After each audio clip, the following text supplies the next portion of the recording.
The environment provides an inexhaustible reservoir of information. Some men spend most of their lives looking, others listening, and a few connoisseurs spend their time in smelling, tasting, or touching. They never come to an end. The eyes and ears are not fixed capacity instruments like cameras and microphones, with which the brain can see and hear. Looking and listening continue to improve with experience. Higher order variables can still be discovered even in old age. Getting information to the receptors becomes troublesome when the lens of the eye and the bones of the ear lose their youthful flexibility, but higher order variables in light and sound can still be discovered by the artist and musician. We can't teach you how to paint, but we can teach you to see more and better. Pull up at the next telephone box. When we found one, it was on the wrong side of the road with no parking on our side.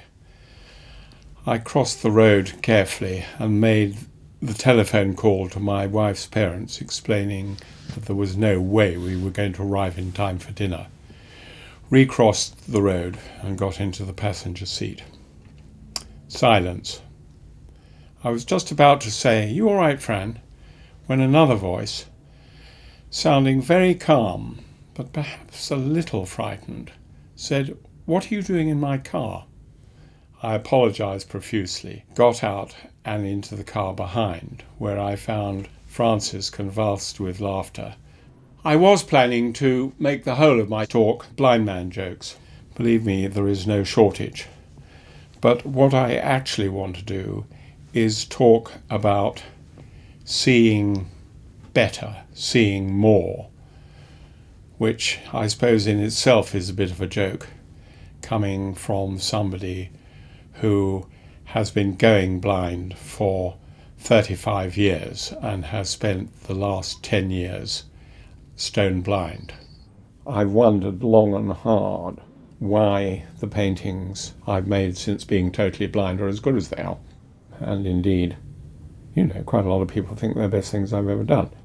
When my sight was relatively normal. I mean, it was never normal, but I could go along to galleries and look at paintings. I think probably I was always a bit on the timid side. I think I was too influenced by the masters I revered. And it's not so much that I was over-influenced by their language, their way of doing it, because I absolutely knew that was a catch. I think what I probably was too influenced by was actually their vision, their experience. And I think that when I went out to choose a subject, in a sort of way, I was choosing a version of Monet's subject, or Bonnard's subject, rather than my own. And when I started going seriously blind, that option wasn't there. And because I was so thrown back on my own limitations, and curiously, I think this led me into a much more personal world. A world that was more my experience and my way of responding to it. When I first went to art school in 1960, I met remarkable painter teachers, notably Dick Lee, Ewan Uglow and Frank Auerbach, who said to me, "We will not teach you how to paint, but we can teach you through the practice of painting and drawing to see more, to see better." And I found that this was true. The idea that art is like a sort of sixth sense, that it is a unique way of accessing more and new experience of reality.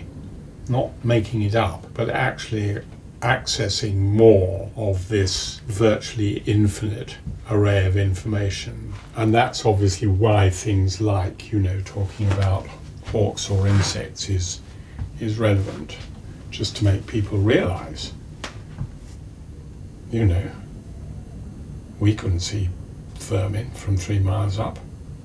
No fucking way. So to say there is a way in which hawks see far better than we do, people don't mind that. But if you say artists see better than they don't like that at all.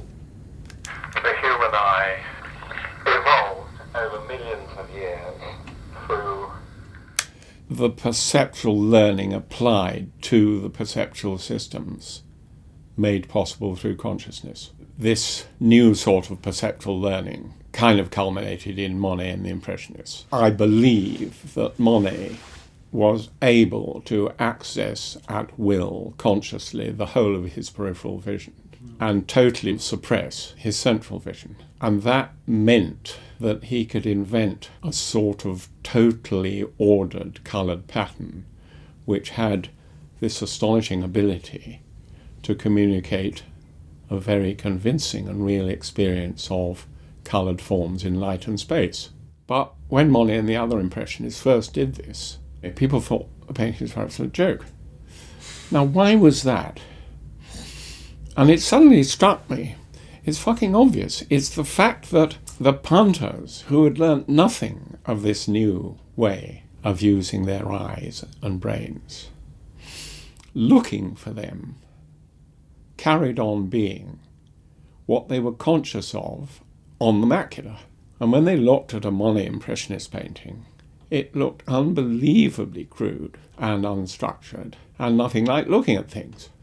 I have talked to many ophthalmologists who have told me that the average person is completely unaware of losing half their field of vision in an eye until the macula begins to detach.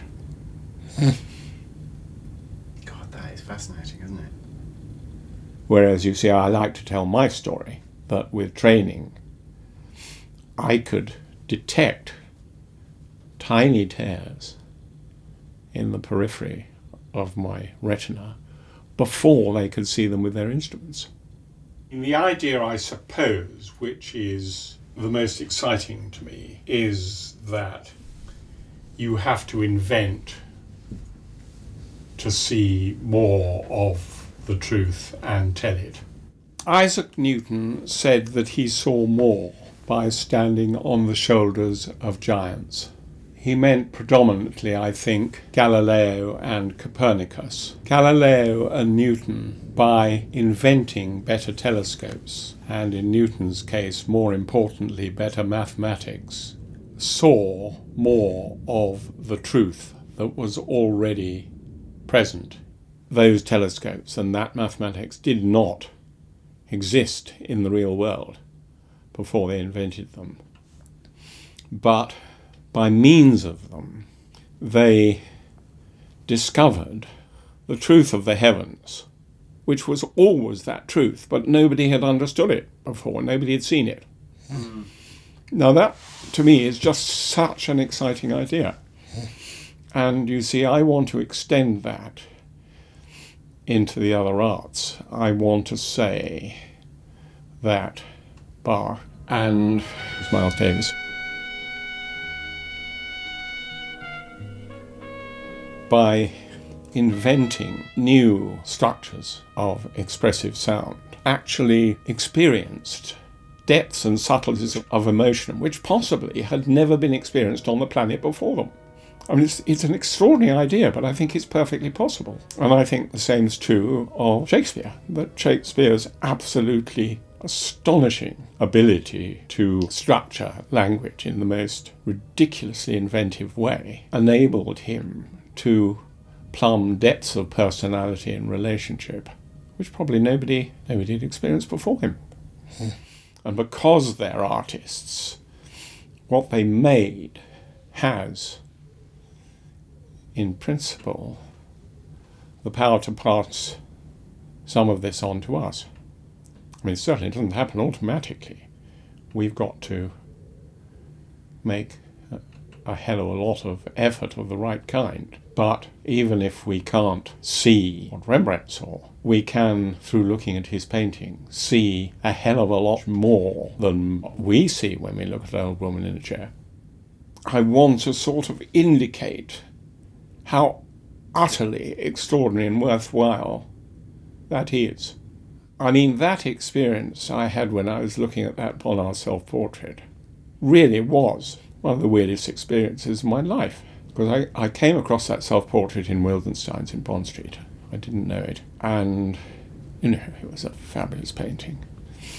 And I just stood there and looked at it for an hour more. And at one point, I was just entranced by the little sort of turquoise cap on the glass bottle on the shelf at the bottom, and the brush bristles down, and there's something else on that shelf. There was just something somehow so utterly present and completely convincing about them, and yet the paint they were made of was so delicate and ravishing and non-descriptive. And I just thought, bugger me, this is beautiful. And then my eye caught the piece of blue material in the background, and I moved my attention from the bottle top to the bit of blue material, and I just kept on looking at one and loving it, and then going back to the other. And then for some reason, I just glanced up, and for a microsecond, I got the absolute shock of my life. I just thought, that's not me.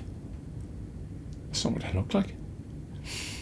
And I think in that minute passage of time, I had, to some extent, an experience of what it was like to be Bonner, age 72. Extraordinary. It was absolutely amazing. And I want to tell people that because, you see, most people, I think their ambition in terms of what art can offer them is so incredibly modest. And I want it to be very, very ambitious.